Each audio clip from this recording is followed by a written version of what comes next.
Un sentimiento de profundo pero singularísimo afecto me inspiraba mi amiga Morella. Llegué a conocerla por casualidad hace muchos años, y desde nuestro primer encuentro mi alma ardió con fuego hasta entonces desconocido. Pero el fuego no era de Eros, y amarga y torturadora para mi espíritu fue la convicción gradual de que en modo alguno podía definir su carácter insólito o regular su vaga intensidad. Sin embargo, nos conocimos y el destino nos unió ante el altar, y nunca hablé de pasión, ni pensé en el amor. Ella, no obstante, huyó de la sociedad y, apegándose tan solo a mí, me hizo feliz. Es una felicidad maravillarse, es una felicidad soñar.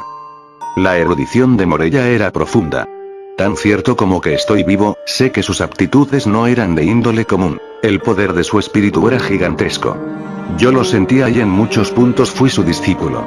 Pronto descubrí, sin embargo, que quizá a causa de su educación en Presburgo exponía a mi consideración cantidad de esos escritos místicos que se juzgan habitualmente la escoria de la primitiva literatura alemana.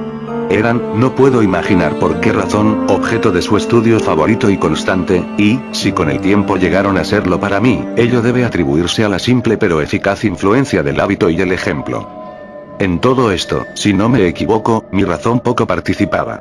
Mis opiniones, a menos que me desconozca a mí mismo, en modo alguno estaban influidas por el ideal, ni era perceptible ningún matiz del misticismo de mis lecturas, a menos que me equivoque mucho, ni en mis actos ni en mis pensamientos. Convencido de ello, me abandoné sin reservas a la dirección de mi esposa, y penetré con ánimo resuelto en el laberinto de sus estudios.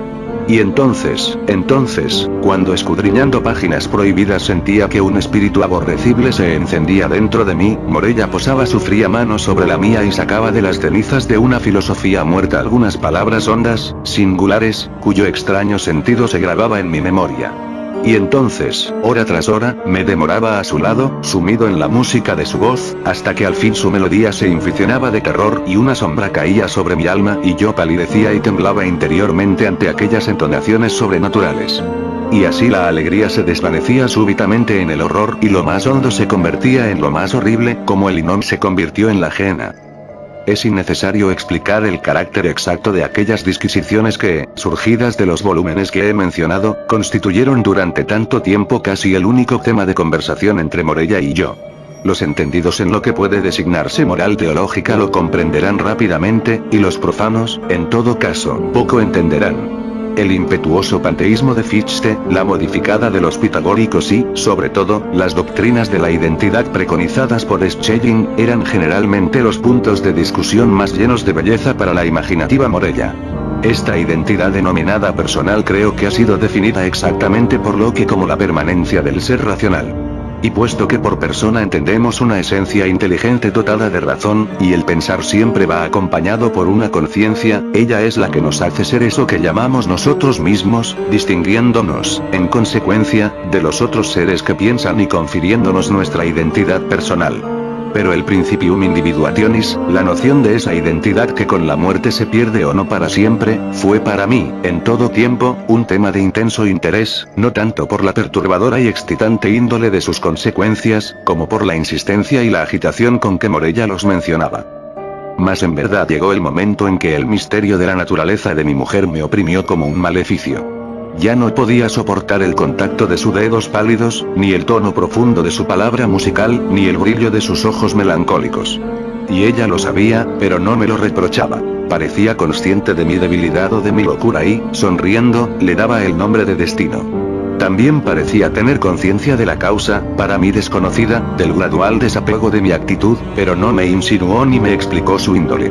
Sin embargo, era mujer y languidecía evidentemente. Con el tiempo la mancha carmesí se fijó definitivamente en sus mejillas y las venas azules de su pálida frente se acentuaron. Si por un momento me ablandaba la compasión, al siguiente encontraba el fulgor de sus ojos pensativos, y entonces mi alma se sentía enferma y experimentaba el vértigo de quien hunde la mirada en algún abismo lúgubre, insondable. Diré entonces que anhelaba con ansia, con un deseo voraz, el momento de la muerte de Morella.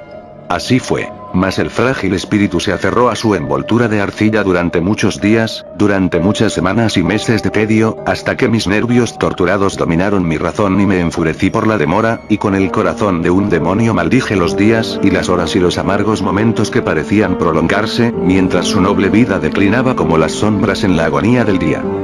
Pero, una tarde de otoño, cuando los vientos se aquietaban en el cielo, Morella me llamó a su cabecera. Una espesa niebla cubría la tierra, y subía un cálido resplandor desde las aguas, y entre el rico follaje de octubre había caído del firmamento un arco iris. Este es el día entre los días, dijo cuando me acerqué, el día entre los días para vivir o para morir. Es un hermoso día para los hijos de la tierra y de la vida, más hermoso para las hijas del cielo y de la muerte. Besé su frente, y continuó. Me muero, y sin embargo viviré. Morella. Nunca existieron los días en que hubieras podido amarme, pero aquella a quien en vida aborreciste, será adorada por ti en la muerte. Morella. Repito que me muero. Pero hay dentro de mí una prenda de ese afecto, cuán pequeño. Que sentiste por mí, por Morella. Y cuando mi espíritu parta, el hijo vivirá, tu hijo y el mío, el de Morella. Pero tus días serán días de dolor, ese dolor que es la más perdurable de las impresiones, como el ciprés es el más resistente de los árboles. Porque las horas de tu dicha han terminado, y la alegría no se cosecha 2 veces en la vida, como las rosas de Pestum 2 veces en el año. Ya no jugarás con el tiempo como el poeta de Teos, mas, ignorante del mirto y de la viña, llevarás encima, por toda la tierra, tu sudario, como el musulmán en la Meca. Morella. Exclamé. Morella. ¿Cómo lo sabes? Pero volvió su cabeza sobre la almohada, un ligero estremecimiento recorrió sus miembros y murió, y no oí más su voz. Sin embargo, como lo había predicho, su hija, a quien diera luz al morir y que no respiró hasta que su madre dejó de alentar, su hija, una niña, vivió. Y creció extrañamente en talla e inteligencia, y era de una semejanza perfecta con la desaparecida, y la amé con amor más perfecto del que hubiera creído posible sentir por ningún habitante de la tierra. Pero antes de mucho se oscureció el cielo de este puro afecto, y la tristeza, el horror, la aflicción lo recorrieron con sus nubes. He dicho que la niña crecía extrañamente en talla e inteligencia. Extraño, en verdad, era el rápido crecimiento de su cuerpo, pero terribles, terribles eran los tumultuosos pensamientos que se agolpaban en mí mientras observaba el desarrollo de su inteligencia. ¿Cómo no había de ser así si descubría diariamente en las ideas de la niña el poder del adulto y las aptitudes de la mujer? Si las lecciones de la experiencia caían de los labios de la infancia. Si yo encontraba a cada instante la sabiduría o las pasiones de la madurez centelleando en sus ojos profundos y pensativos. Cuando todo esto, llegó a ser evidente para mis espantados sentidos, cuando ya no pude ocultarlo a mi alma ni apartarla de estas evidencias que la estremecían, es de sorprenderse que sospechas de carácter terrible y perturbador se insinuaran en mi espíritu, o que mis pensamientos recayeran con horror en las insensatas historias y en las sobrecogedoras teorías de la difunta Morella. Arrebaté a la curiosidad del mundo un ser cuyo destino me obligaba a adorarlo, y en la rigurosa soledad de mi hogar vigilé con mortal ansiedad todo lo concerniente a la criatura amada. Y a medida que pasaban los años, y yo contemplaba día tras día su rostro puro, suave, elocuente, y vigilaba la maduración de sus formas, día tras día iba descubriendo nuevos puntos de semejanza entre la niña y su madre, la melancólica, la muerta. Y por instantes se espesaban esas sombras de parecido y su aspecto era más pleno, más definido, más perturbador y más espantosamente terrible. Pues que su sonrisa fuera como la de su madre, eso podía soportarlo, pero entonces me estremecía ante una identidad demasiado perfecta. Que sus ojos fueran como los de Morella, eso podía sobrellevarlo, pero es que también se sumían con harta frecuencia en las profundidades de mi alma con la intención intensa, desconcertante, de los de Morella. Y en el contorno de la frente elevada, y en los rizos del sedoso cabello, y en los pálidos dedos que se hundían en él, en el tono triste, musical de su voz, y sobre todo, en las frases y expresiones de la muerta en labios de la amada, de la viviente, encontraba alimento para una idea voraz y horrible, para un gusano que no quería morir. Así pasaron 2 lustros de su vida, y mi hija seguía sin nombre sobre la tierra. Hija mía y querida eran los apelativos habituales dictados por un afecto paternal, y el rígido apartamiento de su vida excluía toda otra relación. El nombre de Morella había muerto con ella. De la madre nunca había hablado a la hija, era imposible hablar.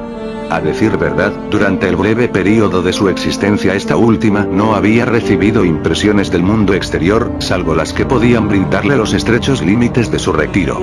Pero, al fin, la ceremonia del bautismo se presentó a mi espíritu, en su estado de nerviosidad e inquietud, como una afortunada liberación del terror de mi destino.